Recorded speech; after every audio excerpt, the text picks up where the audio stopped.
La semaine dernière, nous avons entendu Jésus nous donner l'explication de la parabole dite du semeur.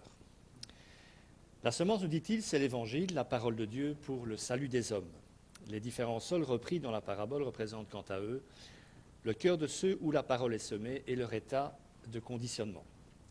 La pointe de la parabole, c'est le fruit porté par les véritables disciples dont le cœur préparé et ouvert accueille la bonne semence. Nous avions terminé en disant que tout disciple de Christ était appelé à devenir un semeur à son tour.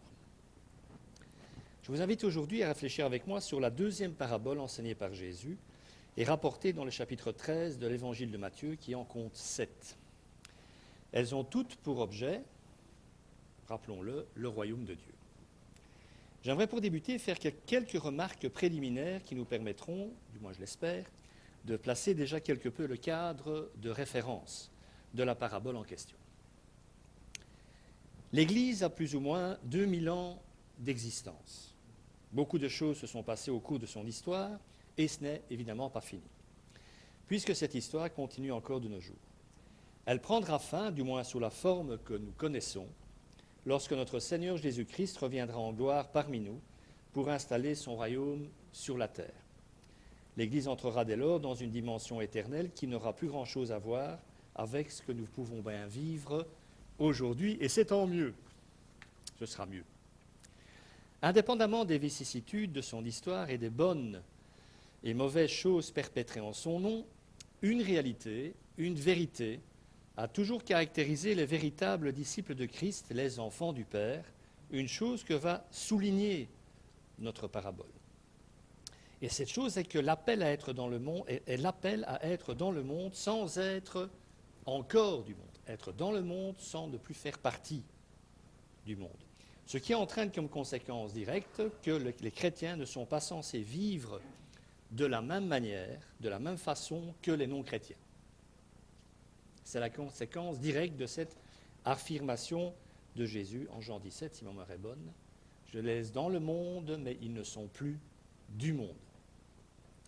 Alors, cette vérité énoncée ici peut nous paraître évidente, pourtant, elle ne l'est pas toujours dans les faits.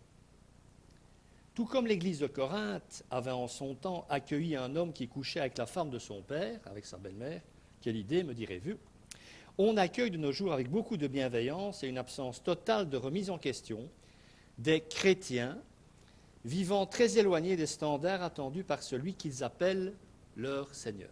La tolérance, même dans l'Église aujourd'hui, est de mise.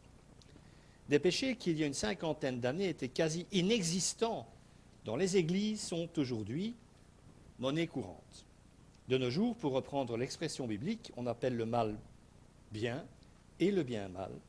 On change les ténèbres en lumière et la lumière en ténèbres, même donc parfois dans l'Église.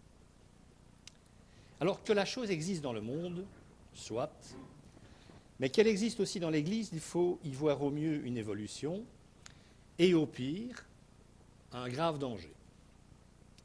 Alors les raisons de cet état de fait sont sans doute nombreuses, mais il en est une en tout cas qui me paraît évidente et je l'ai déjà évoquée dans de précédents messages, c'est la prolifération pendant des générations d'un évangile à l'autre en disant Dieu t'aime et tu feras en fait un peu ce que tu veux. La notion donc selon laquelle la foi n'est rien de plus qu'une vague adhésion à quelques faits ou principes bibliques. Si la repentance, la sainteté de vie et la soumission à l'autorité de Christ sont facultatives, comment espérer dès lors que les chrétiens soient différents de ceux qui ne le sont pas? De fait, il est aujourd'hui acté que les chrétiens vivent plus ou moins de la même manière que les non-croyants. Ceux qui ont quelques années de pratique des milieux protestants évangéliques connaissent sans doute l'expression « chrétien charnel ». Expression inventée par certains théologiens pressés de justifier la présence au sein des églises locales de chrétiens qui en avaient le nom, mais n'en avaient pas la vie.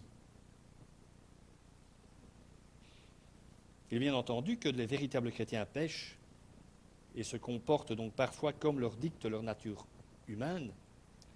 Par contre, la Bible n'appuie nulle part la notion selon laquelle de véritables chrétiens auraient la liberté d'adopter un style de vie qui infirmerait leur appartenance à la famille de Dieu et leur soumission à Christ. Je le rappelle, c'est le diable et ses disciples qui se transforment parfois en anges de lumière, selon l'expression de l'apôtre Paul, et pas les chrétiens qui sont supposés se déguiser en enfants du diable. Lorsque la parole de Dieu nous enseigne qu'il est difficile de séparer les brebis des boucs, au travers d'une autre image saisissante contenue dans l'Évangile, le sens n'en est pas que les chrétiens peuvent ou auraient le droit de paraître être sans Dieu, mais plutôt que ceux qui sont sans Dieu sont capables d'imiter les enfants de justice, de faire semblant d'être chrétiens. En d'autres termes, le troupeau est censé prendre garde aux loups déguisés en agneaux et non pas accepter et rester sans voix face aux agneaux qui se conduisent comme des loups. À cet égard, la parabole de Jésus sur l'ivraie et le bon grain, que nous allons maintenant aborder, a souvent été mal comprise. Cette parabole utilise des images semblables à celles de la parabole précédente dite du semeur ou des terrains, parce qu'on va retrouver la culture agraire dans cette parabole, un environnement agraire. Mais l'objectif de notre Seigneur est ici bien différent, comme nous allons pouvoir nous en rendre compte maintenant, et je passe à la lecture de la parabole.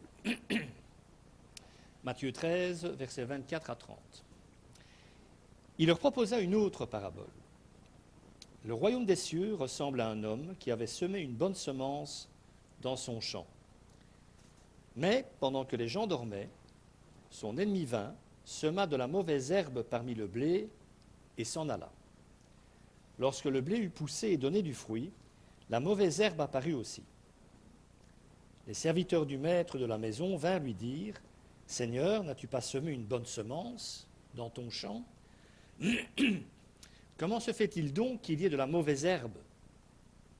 Il leur répondit « C'est un ennemi qui a fait cela. » Les serviteurs lui dirent « Veux-tu que nous allions l'arracher ?» « Non, dit-il, de peur qu'en arrachant la mauvaise herbe, vous ne déraciniez en même temps le blé. Laissez l'un et l'autre pousser ensemble jusqu'à la moisson, et au moment de la moisson, je dirai au moissonneur, arrachez d'abord la mauvaise herbe, et liez-la en gerbe pour la brûler, mais amassez le blé dans mon grenier. » Voilà en ce qui concerne la parabole. Je sais bien que ce que je vais dire maintenant n'a absolument aucune importance, puisque vous avez tous bien compris, je suppose.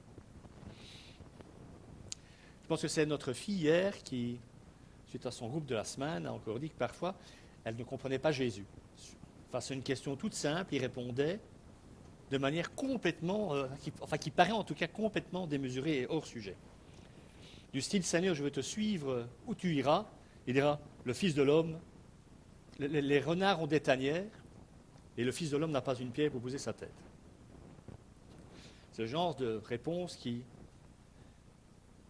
est très difficile à accepter pour ma fille. Je ferme la parenthèse pour vous dire parfois que ces textes, nous y sommes habitués, nous les lisons, peut-être couramment, nous sommes souvent dans l'Évangile, comme pendant la semaine, je suppose.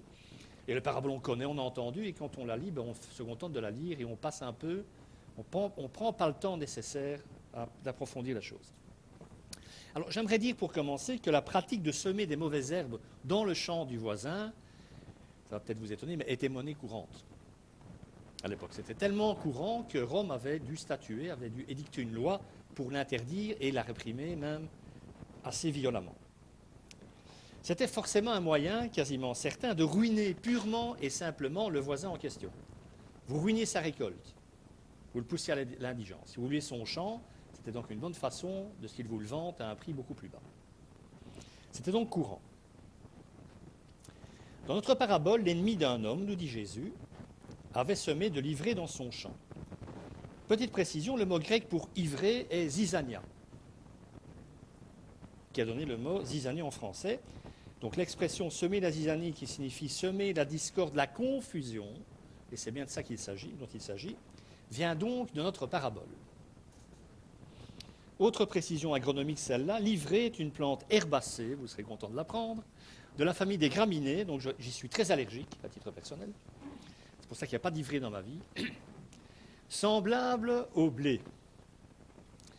Bien que ressemblant beaucoup à celui-ci, elle ne produit que des graines inutiles en lieu et place du grain. D'accord ? Ça, c'est pour les données techniques. Donc avant que sa partie aérienne n'arrive à maturité, je parle du blé, il est pratiquement impossible, même pour les personnes les plus expérimentées, de la distinguer du blé. Cette ivrée est jusqu'à un stade assez avancé, totalement indétectable, on la prend pour du blé. Et jusqu'à un certain degré de développement, il est donc impossible de faire la différence entre les deux. Dans la parabole enseignée par notre Seigneur, le propriétaire du champ choisit de ne pas risquer de détruire le bon grain en essayant de déraciner l'ivraie. Tout simplement parce que les racines semblent filicotes dans le sol et qu'en arrachant l'un, vous risquiez d'arracher les deux. Il décide plutôt, et il a le droit, il est propriétaire, il décide plutôt de laisser le bon grain et l'ivraie pousser ensemble jusqu'au moment de la récolte, de la maturité. Moment où les moissonneurs sépareront le bon grain de l'ivraie en s'appuyant dès lors sur la différence manifeste, visible, entre les deux. Quand il y a maturité, la différence entre les deux plantes est visible. Qu'est-ce que ça peut bien vouloir dire, tout ça? Peut-être précision encore, puisqu'on va se poser la question du sens de cette parabole, bien entendu. Apparemment, la grande majorité de la foule qui entend cette parabole n'a pas posé de question. En tout cas, Matthieu n'en relate pas. Par contre, les disciples, eux, désirent connaître le sens, merci Seigneur, de cette parabole. Les 12 veulent savoir. C'est la raison pour laquelle, d'après l'évangile de Matthieu toujours, les disciples demandèrent l'explication de la parabole à peine arrivés, rentrés à la maison qui était probablement celle de Pierre à Capernaum. Et voici comment Matthieu nous rapporte la scène. Alors Jésus envoya la foule et entra dans la maison. Ses disciples s'approchèrent de lui en disant « Explique-nous la parabole de la mauvaise herbe dans le champ ». Moi, ça me rassure toujours quand ils posent ce genre de questions, c'est qu'ils n'ont pas compris non plus. Il répondit « Celui qui sème la bonne semence, c'est le Fils de l'homme. Le champ, c'est le monde, la bonne semence, ce sont les fils du royaume. L'ivraie, donc la mauvaise herbe, ce sont les fils du malin, les fils du diable. L'ennemi qui l'a semé, c'est le diable. La moisson, c'est la fin du monde. Les moissonneurs, ceux qui vont faire le tri à la fin des temps, ce sont, dit Jésus, les anges. Arrêtons-nous tout d'abord sur les personnages. Celui qui sème la bonne semence, dit Jésus, c'est le Fils de l'homme. Alors ce vocable, cette appellation contrôlée biblique devrait vous dire quelque chose. Cette expression est celle qui est la plus utilisée par Jésus lui-même pour parler de lui. Ce nom fait référence à son humanité, donc il est vraiment homme, il était vraiment homme, en tant que fils incarné de Dieu, et au fait qu'il fut en tout point un homme parfait, sans défaut, sans tache, sans péché. À l'image donc du second Adam qui devait venir, second Adam qui est le nouveau représentant de la race humaine devant Dieu. Ce nom, Fils de l'homme, l'associe également à la prophétie de Daniel 7, 13 et 14 qui concerne le Messie, qu'on va prendre maintenant, c'est important. C'est Daniel qui parle. « Pendant que je regardais dans mes visions nocturnes, quelqu'un qui ressemblait à un Fils de l'homme est venu avec les nuées du ciel. » Donc ce Fils de l'homme vient d'en haut. Il a donc une origine divine. Il s'est avancé vers l'Ancien des Jours, qui est un des titres de Dieu, et on l'a fait approcher de lui. On lui a donné la domination, la gloire et le règne, et tous les peuples, les nations et les hommes de toute langue l'ont servi. Sa domination est une domination éternelle qui ne cessera pas, et son royaume ne sera jamais détruit. Ça, c'est une bonne nouvelle pour ceux qui font d'ores et déjà partie de ce royaume. Ça, c'est pour le Fils de l'homme. C'est vraiment le Fils de l'homme qui sème. D'accord? Dans son champ. Selon Jésus, le champ, c'est quoi? C'est le monde dans lequel nous vivons. Il est implicite que le semeur, c'est-à-dire le Fils de l'homme, est le propriétaire, et donc le propriétaire du champ. Il sème dans son champ, il en détient donc le titre de propriété. Bon, ça ne viendrait l'aider à personne de semer dans le champ de quelqu'un d'autre. Ça n'a aucun sens. C'est donc le Fils de l'homme qui est le propriétaire du champ en question. Et que plante-t-il dans son champ? Ça, c'est un peu étrange. Selon l'explication de notre Seigneur, il plante la bonne semence, c'est-à-dire les fils du royaume. Il ne sème pas la semence, c'est une drôle de semence, ce sont des hommes et des femmes qu'il sème. Les enfants de son royaume sont donc les frères et sœurs du propriétaire, ce sont les disciples de Christ, donc les chrétiens, ceux qui croient et qui sont soumis au roi du royaume, et il les sème dans son champ, qui est le monde. D'accord? Depuis la Pentecôte, on sème, Dieu sème, et puis à la chute de Jésus, les disciples, les apôtres et les chrétiens de tous les temps ont semé d'autres enfants du royaume dans le champ du monde. On peut donc déjà dire qu'indépendamment des apparences, le champ qu'est le monde appartient à Christ. Je dis ça car en observant la violence, la criminalité, la dépravation, en un mot les agissements des hommes, on pourrait douter que ce monde ait pour propriétaire Christ. Et pourtant c'est le cas.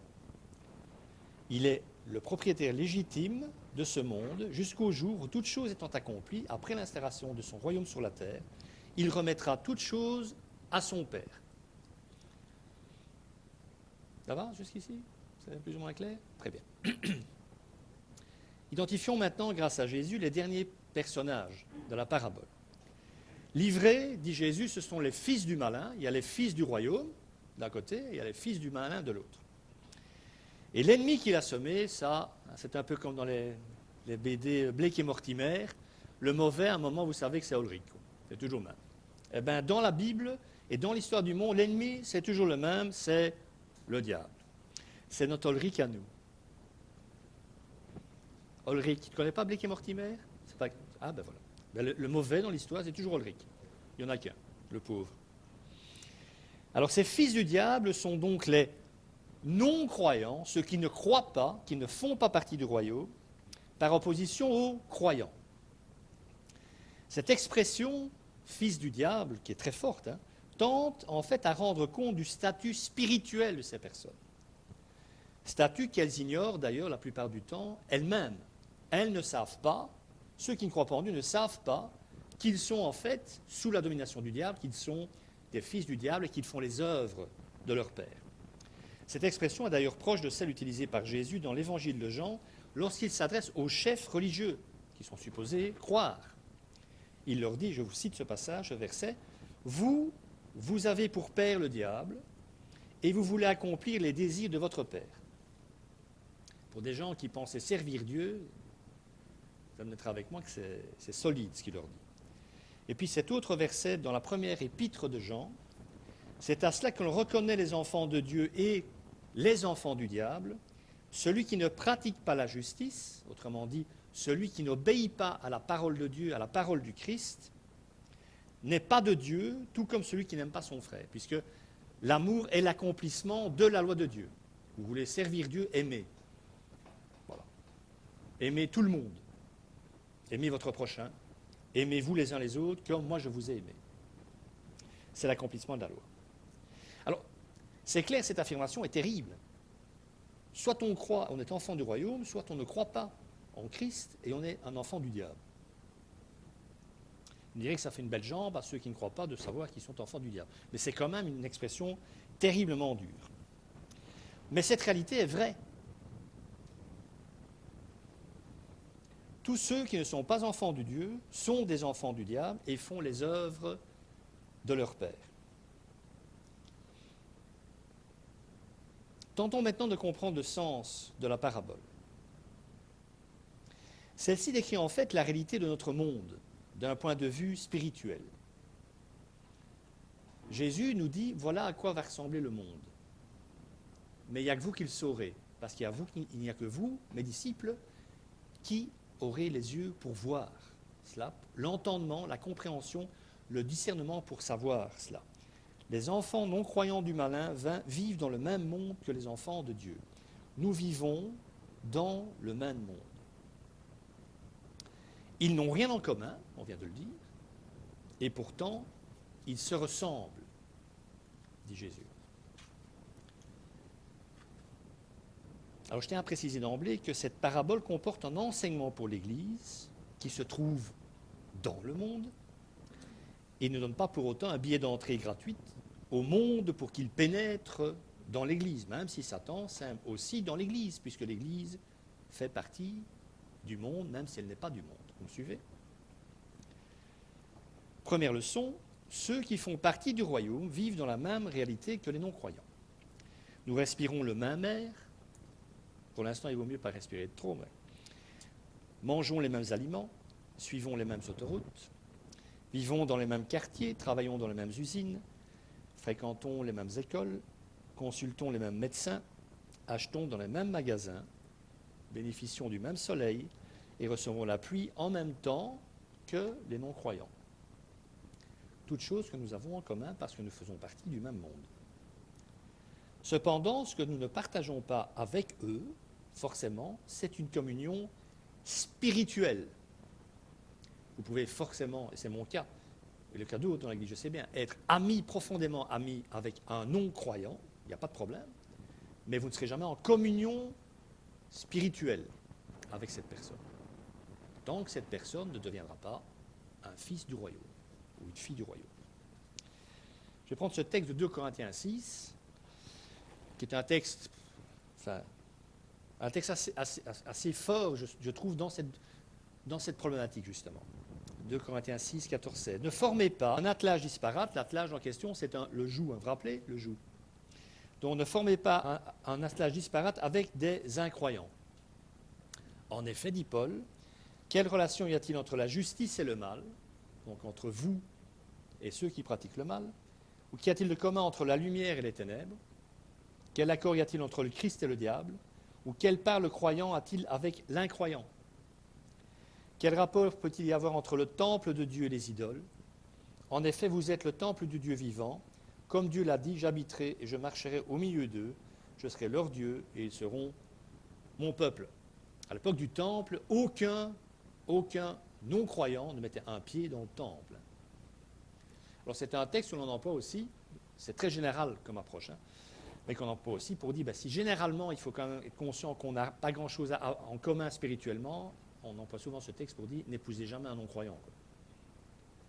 Parce que vous n'êtes pas du même monde. Vous êtes dans le même monde, mais vous n'êtes plus du même monde. Et ça va provoquer des problèmes terribles. Croyez-moi, mon expérience pastorale, ça finit toujours de deux manières. Soit il y a un divorce, soit le chrétien retourne dans le monde et ne sert plus son Seigneur. Je ferme la parenthèse. Alors, il est une erreur qu'il faut, à mon sens, éviter lorsqu'on s'attelle à comprendre le sens de cette parabole. Une erreur, si vous voulez, qu'on a parfois commise. C'est de confondre le chant en question, dont parle Jésus, avec l'Église. Donc, que Jésus mettrait l'Église en garde au travers de cette parabole sur la présence en son sein de faux chrétiens, même si ça existe. Ce n'est pas la dimension dénoncée ici par Jésus. Ce n'est pas ça dont il parle, si vous voulez. Jésus le dit d'ailleurs très clairement, le chant représente le monde et pas l'Église. Il est important de souligner que ce chant, c'est donc le monde et pas l'Église. C'est Jésus lui-même qui le dit.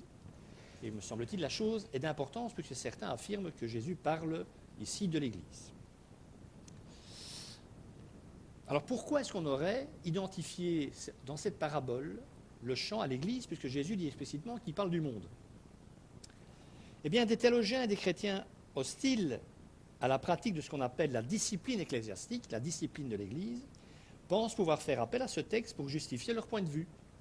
Ils sont d'avis que dans l'Église, il ne faut pas lutter contre la fausse doctrine et l'erreur, ni excommunier les pécheurs qui refusent de se repentir, mais qu'il faut laisser croître le blé et livrer. Dieu reconnaîtra les siens à la fin. La seule résultante de ça, c'est la mort de l'Église, en fait, si vous laissez faire ça. Si vous dites tout est bien, fais ce que tu veux, de toute façon tout est bien, moi je t'accueille. Voilà, je parle des chrétiens, je ne parle pas des non-chrétiens, je parle des chrétiens. C'est clair qu'à un moment, l'Église, elle est par terre. Prenez l'exemple bateau, et je sais de quoi je parle, un adultère dans une église, si c'est mal géré, c'est l'église est par terre. C'est aussi simple que ça. C'est aussi bête que ça. Mais si vous dites, oh mais c'est pas grave, elle va aller dire ça à celui qui est trompé ou celle qui est trompée, si c'est pas grave. Et c'est le boxon, et si vous ne gérez pas ça comme il faut, si vous ne mettez pas de la discipline, qui est de l'amour, la discipline, et de l'intérêt pour ceux qui ont péché, vous laissez faire, c'est la mort de l'église. L'église locale, j'entends, bien sûr. Alors, il est tout à fait clair que dans quelques cas de figure, Dieu reconnaîtra effectivement les siens à la fin. Il les connaît même aujourd'hui, au moment où je parle. C'est d'ailleurs ce que dit notre parabole, puisqu'à la fin, il va faire le tri. Les anges vont faire le tri. Seulement, la parabole ne parle pas de l'Église, mais bien du monde. Il nous est demandé de lutter contre l'erreur par notre témoignage dans le monde et de ne pas la tolérer dans l'Église. Le péché dans le monde, vous n'y pouvez rien. C'est ce que Paul dira. Aux Corinthiens aussi, 1er aux Corinthiens. Mais le péché dans l'Église, ça c'est votre responsabilité. Il dira même jusqu'à dire, vous serez appelés à juger les anges. Alors les gars, quand il y a un problème, il faut le gérer. Encore une fois, avec amour, miséricorde, tout ce que vous voulez, mais il faut le gérer. Mais ce péché, bien entendu, nous ne le supprimerons pas dans le monde. C'est bien pour ça qu'il va perdurer jusqu'au retour de Jésus et qu'il va le perdurer dans le sens qu'il y aura toujours des non-chrétiens à la fin des temps. Preuve que le péché sera toujours là. D'accord ? Nous, en tant qu'Église, nous ne mettrons jamais fin au péché dans le monde. Je vais le dire comme ça. Excusez-moi, je me bats avec ma page. J'ai des gros doigts. Ce n'est pas notre mission d'extirper le péché du monde, et ce ne sera de toute façon pas possible tant que notre Seigneur ne sera pas revenu. De plus, si on y réfléchit, comment pourrait-on faire pour extirper le péché dans le monde ? De la vie de ceux qui ne croient pas en Dieu. Déjà que c'est pas possible dans la nôtre, déjà qui croyons. Hein ? Sur un objectif 2 secondes. Ben, vous n'aurez qu'une solution, mes amis, c'est d'être violent. Hein. Ce sera la violence et la coercition, vous n'aurez pas d'autre moyen. Il faudra faire comme vous dites. Et vous allez faire comme ça en forçant les gens à faire ce que vous dites. Ça vous rappelle rien, ça ? Pardon ? Voilà. Il m'a regardé, je n'ai pas dit oui, toi. Oh, Jean-Marie, tu m'as fait peur. Moi. Mais, oh, merci. Tu es bon avec moi. Alors, nous devons bien entendu témoigner, entre guillemets, contre le péché, bien sûr. Hein. C'est vrai, mais nous n'avons pas à le combattre en poursuivant ceux qui le commettent. Ce n'est pas notre appel.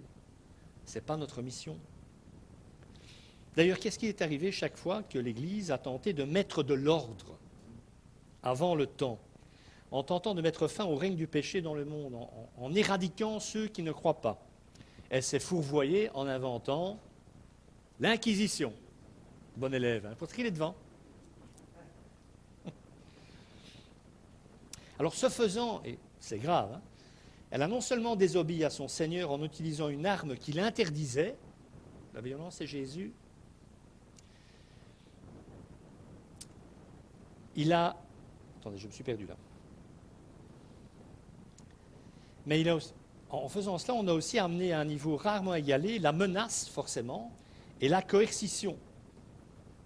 Mais en plus, l'autre péché commis par l'Église à ce moment-là avait été de tenter de récolter avant le temps, et donc usurper par là une prérogative divine, parce qu'il n'y a que Dieu qui peut faire le tri.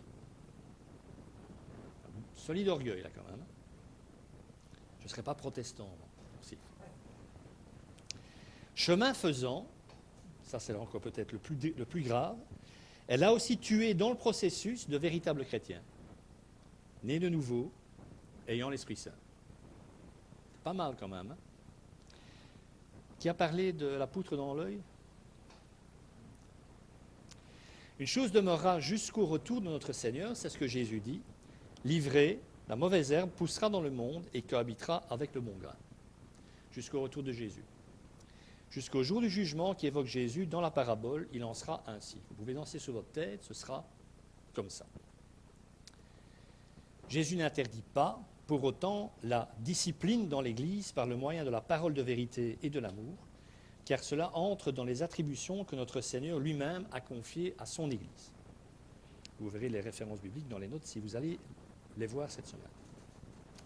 Donc il ressort de l'explication donnée par Christ que la bonne semence, ce n'est pas la parole de Dieu ou l'Évangile, comme dans la parabole du semeur, mais des individus, les croyants, les fils du royaume. Le Fils de l'homme les répand dans le champ qu'est le monde, en les convertissant et en les plaçant sur le chemin de la vie éternelle. Et en tant que fils du royaume, ils en sont donc les héritiers légitimes. Ce que Jésus veut mettre en relief, c'est que les fils du royaume ont été semés dans le monde.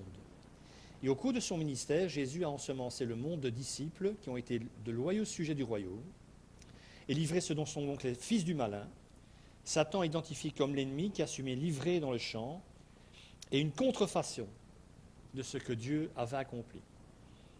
Luther avait d'ailleurs cette formule pour rendre compte de cette qualité que le diable faisait toujours une seule chose: il ne peut pas s'empêcher de singer les choses de Dieu. Il joue à Dieu, quoi. Mais il met de la contrefaçon, forcément.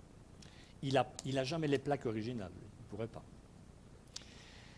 Il a ensemencé le monde de personnes qui ressemblent aux disciples, parlent comme eux, et jusqu'à un certain point se comportent comme eux.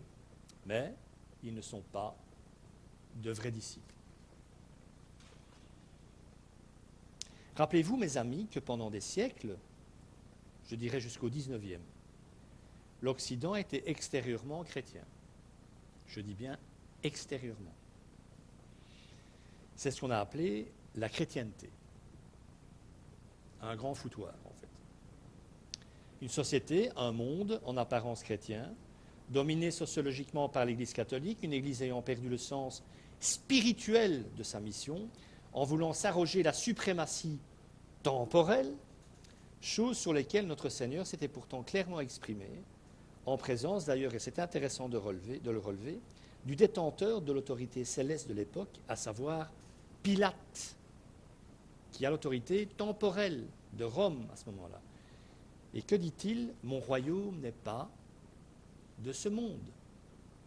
Si mon royaume était de ce monde, dit-il, mes serviteurs auraient combattu pour moi, afin que je ne sois pas livré aux Juifs, mais en réalité, mon royaume n'est pas d'ici-bas. Qu'est-ce qu'ils ont été inventés ou tentés d'installer ce royaume ici par leurs propres moyens et par leurs propres forces? Ce monde chrétien ne l'était donc pas, car la grande majorité des personnes faisant partie de cette réalité sociologique de chrétienté n'étaient tout simplement pas de véritables enfants de Dieu. Il y a plein de Juifs qui se convertissaient pour qu'on ne leur coupe pas la tête, par exemple. Ils n'en demeuraient pas, néanmoins, ils demeuraient des Juifs. C'était qui disait ça? Peu importe, on ne convertit personne avec des armes ou par la torture.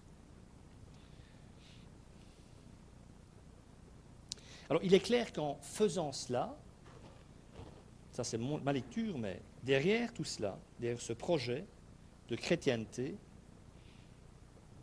il y avait le diable, et je pense que sur ce coup-là, le diable, il a bien brouillé les cartes. Il a vraiment bien mélangé les cartes. Alors, je n'ai pas pu m'empêcher de penser à tous ces terroristes islamiques qui pensent tuer des chrétiens en tuant des occidentaux. Ça vient d'où ça? Chrétienté, temporalité, pouvoir de l'Église ici-bas. Comme si les deux étaient synonymes, occidental et chrétien. Alors que nous savons tous, nous, que ce n'est absolument pas le cas, ou plus le cas. Encore donc un héritage catastrophique de cette longue période d'hégémonie d'une Église qui ne s'est pas comportée comme telle et qui comptait et compte encore en son sein de nombreuses personnes n'ayant jamais entendu le véritable évangile de la grâce. Ils ne pourraient pas croire puisqu'on ne leur parle pas de la grâce. On ne dit pas comment devenir un enfant de Dieu. Si vous voulez aller en Espagne et qu'on ne vous dit pas quelle est la route à suivre, vous n'arriverez jamais en Espagne. Croyez-moi, j'y vais tous les ans. Et c'est terrible parce que plein de ces personnes, il n'y a pas dans cette église-là, mais plein de ces personnes, on peut avoir ça dans les églises protestantes aussi, ce phénomène, plein de ces personnes se pensent être quelque chose qu'elles ne sont pas. Et comme elles le pensent, elles ne chercheront pas plus loin. Et c'est terrible ça. Un non-croyant, il peut poser la question de Dieu et il va chercher Dieu peut-être à un moment. Il aura dit, moi je veux savoir s'il y a un Dieu. Et il va se mettre en chemin.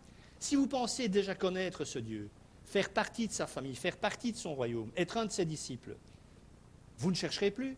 Vous penserez être et vous arrêterez de chercher alors que vous devriez continuer parce que vous ne l'êtes pas, justement. Pas pour rien que Jacques dit que les enseignants dans l'Église seront jugés plus sévèrement que les autres. Parce que, par définition, on fait un tant soit peu confiance aux gens qui enseignent, me semble-t-il. Alors, cette période d'hégémonie est révolue aujourd'hui, me semble-t-il, en tout cas. Peut-être encore fort présent en Amérique latine, mais en tout cas en Occident, enfin je parle ici en Europe, je pense que c'est fini. Mais, quand on y réfléchit, ce n'est sans doute pas la seule cause, mais c'est une des causes. elle a quand même comme conséquence la disparition programmée et progressive des valeurs chrétiennes dans un monde trop heureux de pouvoir se débarrasser du bébé avec l'eau du bain. Pourquoi croyez-vous que la France est devenue laïque en 1905 ? Ils ont expulsé les jésuites de France à l'époque, on oublie ça. Parce en 1905, séparation de l'Église et de l'État. Donc, ils ont voulu casser cette hégémonie temporelle de l'Église en France. Ils ont dit, on n'en veut plus de ça. Et c'est le pays le plus laïque, le plus sans Dieu d'Europe, la France. Conséquence de ne pas obéir à son Seigneur. L'autre versant de la parabole nous est offert par la suggestion des serviteurs du propriétaire du champ d'arracher les mauvaises herbes. Les serviteurs, ils paniquent en voyant qu'on a commis cet acte. Ils paniquent, les serviteurs. Ils disent, tu veux qu'on les arrache ? Et le propriétaire dit non. Alors, cette proposition d'arracher, d'anticiper le temps, on en parle dans l'Évangile, ailleurs. C'est nos amis Jacques et Jean, surnommés à l'époque les fils du tonnerre, parce qu'ils avaient un caractère de cochon. Pour un juif, c'était pas facile. Ils avaient un caractère explosif, et voilà ce qu'ils proposent en Luc 9, 51, 54. Je vous lis cette anecdote, mais elle rejoint ça, vouloir anticiper le temps. Lorsqu'approchèrent les jours où il devait être enlevé du monde, Jésus prit la décision de se rendre à Jérusalem. Il envoya devant lui des messagers qui se mirent en route et entrèrent dans un village samaritain pour lui préparer un logement. Mais on refusait de l'accueillir parce qu'il se dirigeait vers Jérusalem. Forcément, il y avait un tel antagonisme entre les Samaritains et les Juifs qui n'auraient certainement jamais hébergé des Juifs qui se rendaient à Jérusalem pour la grande fête, la fête de la Pâque. Voyant cela, ses disciples, Jacques et Jean, bon, je souris chaque fois que je dis ça, mais bon, dirent, Seigneur, veux-tu que nous ordonnions au feu de descendre du ciel et de les consumer ? Et franchement, moi j'imagine bien la tête de Jésus là. Voilà, moi j'imagine. Il se sera simplement dit, heureusement dans une semaine ce sera fini. Et un peu plus tard, je leur envoie l'Esprit, et c'est la troisième personne de la Trinité qui se débrouillera avec tout ça. Donc l'autre version de la parabole exprime donc la tentation pour les serviteurs de Dieu de détruire les enfants du diable avant l'heure, et le propriétaire du champ dit non. Mais au fait, pourquoi ? On sait, il dit non parce que c'est trop risqué, on risquerait d'arracher les bons avec les mauvais, soit. Mais il dit non d'abord parce qu'encore une fois, l'apparence, le mimétisme est justement trop grand. Le risque est de moissonner avant la maturité, avant que l'évidence ne se fasse jour. Et rappelez-vous ce que j'ai dit, j'ai cité toujours Jean dans sa première épître de la semaine passée. Ce que nous sommes n'a pas encore été révélé. Quand vous marchez dans la rue, même quand vous êtes en discussion avec des gens, souvent on ne voit pas que vous êtes un enfant du royaume. On vous confondra avec celui avec qui vous parlez, qui ne l'est sans doute pas. Donc au temps de la moisson, il n'y aura plus aucun danger d'erreur, car le bon grain aura porté son fruit, et celui-ci sera visible par tous, par Dieu depuis le début, mais par tous. La ressemblance avec l'ivraie n'existera donc plus. La séparation pourra avoir lieu, et elle se fera infailliblement. Pourquoi ? Parce qu'elle ne se fera pas par des hommes faillibles, justement, imparfaits, pécheurs, mais par des anges, des créatures qui seront restées dans la présence de Dieu toute leur vie, depuis toute éternité, créatures parfaitement pures et parfaites. Et donc pas avant le temps, mais à la fin des temps. En attendant, il faut laisser croître les deux ensemble, et ce faisant, et c'est le deuxième versant important de la parabole, Jésus nous ouvre une possibilité que la parabole ne pouvait pas statuer, mais qui est bien réelle. Dans le règne de Dieu en ce monde qui est déjà là et pas encore là, dans ce temps intermédiaire. Et cette réalité, c'est que ceux qui, je cite saint Augustin, ceux qui aujourd'hui sont ivrés, que ceux-là soient demain froment, qu'ils deviennent du blé. Mes amis, vous étiez quoi avant d'être du blé ? Tous les hommes en naissance sont livrés, sont des mauvaises herbes. Et vous, en tant que chrétien, vous allez arracher du monde, détruire des gens parce qu'ils ne sont pas du blé. Ce n'est pas votre rôle. Votre rôle, c'est quoi ? faire en sorte que l'autre, que l'ivraie devienne du blé. Les chrétiens que nous sommes, la bonne semence que nous sommes, avons été dans le passé de l'ivraie. Et revoilà, si vous vous rappelez la première parabole du semeur, et revoilà la semence qui, arrivée à maturité, sème à son tour. Le blé pousse, il redonne des graines, on reprend les graines, on ressème, il repousse, etc. Voilà. Après tout, n'est-ce pas là le rôle actuel des enfants du royaume en ce monde? On sert à quoi ici-bas? Mis à part louer Dieu, bien sûr. On sert à partager notre espérance en ce monde. Partager la bonne semence avec ceux qui ne le sont pas encore. Que le Seigneur bénisse sa parole et qu'il vous bénisse. Amen.